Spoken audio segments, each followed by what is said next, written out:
સુરત શહેરમાં નોંધાયેલા 2,15,00,000 રૂપિયાની છેતરપિંડી અને વિશ્વાસઘાતના હાઈ પ્રોફાઇલ કેસમાં પોલીસે મહત્વની કાર્યવાહી કરી છે.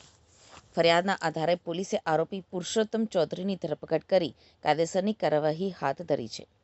પોલીસ તપાસ મુજબ આરોપીએ કાપડના વેપારી સાથે વ્યાપારી સંબંધો સ્થાપી વિશ્વાસ કેળવ્યો હતો.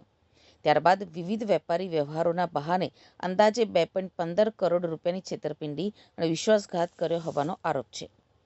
ફરિયાદ મળ્યા બાદ સુરત પોલીસે સંબંધિત કલમો હેઠળ ગુનો નોંધી તપાસ શરૂ કરી હતી. તપાસ દરમિયાન મળેલા પુરાવાના આધારે આરોપીની ધરપકડ કરાઈ છે.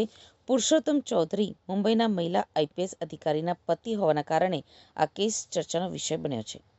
જોકે પોલીસનું કહેવું છે કે કાર્યવાહી સંપૂર્ણપણે ફરિયાદ અને ઉપલબ્ધ પુરાવાઓના આધારે કરવામાં આવી છે. હાલ પોલીસે આરોપીની પૂછપરછ શરૂ કરી છે. આર્થિક વ્યવહારોની વિગતો, અન્ય કોઈ વ્યક્તિની સંડોવણી તેમજ સમગ્ર છેતરપિંડીના નેટવર્ક અંગે વધુ તપાસ હાથ ધરવામાં આવી રહી છે. કે મુંબઈના નિવાસી પુરુષોત્તમ ચૌહાણે તેમની સાથે બનાવટી દસ્તાવેજ કરી અને 2,15,00,000 રૂપિયાનો ફોર્જ ડોક્યુમેન્ટ કરી વિશ્વાસઘાત કરેલો છે.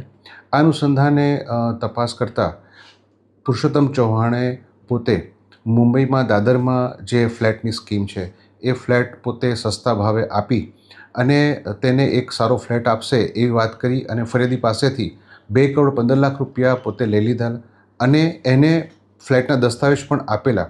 દસ્તાવેજ મેળવ્યા બાદ જ્યારે ફરિયાદી પોતે એ ફ્લેટમાં જ્યારે પોઝેશન લેવા માટે ગયા ત્યારે ત્યાં અન્ય કોઈ રહેતા હતા અને તેમને પૂછપરછ કરી વિગત મેળવી ત્યારે તેમને ખ્યાલ આવ્યો કે પુરુષોત્તમ ચૌહાણે બનાવટી દસ્તાવેજો કરી અને તેમની સાથે વિશ્વાસઘાત કરેલ છે.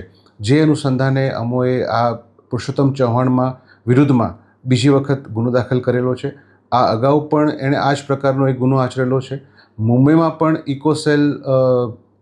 ઇકોસેલે હાલના આરોપી વિરુદ્ધમાં ફરિયાદો નોંધેલી છે અને હાલ આરોપી અત્યારે અમારી કસ્ટડીમાં છે. તપાસ ચાલુ છે.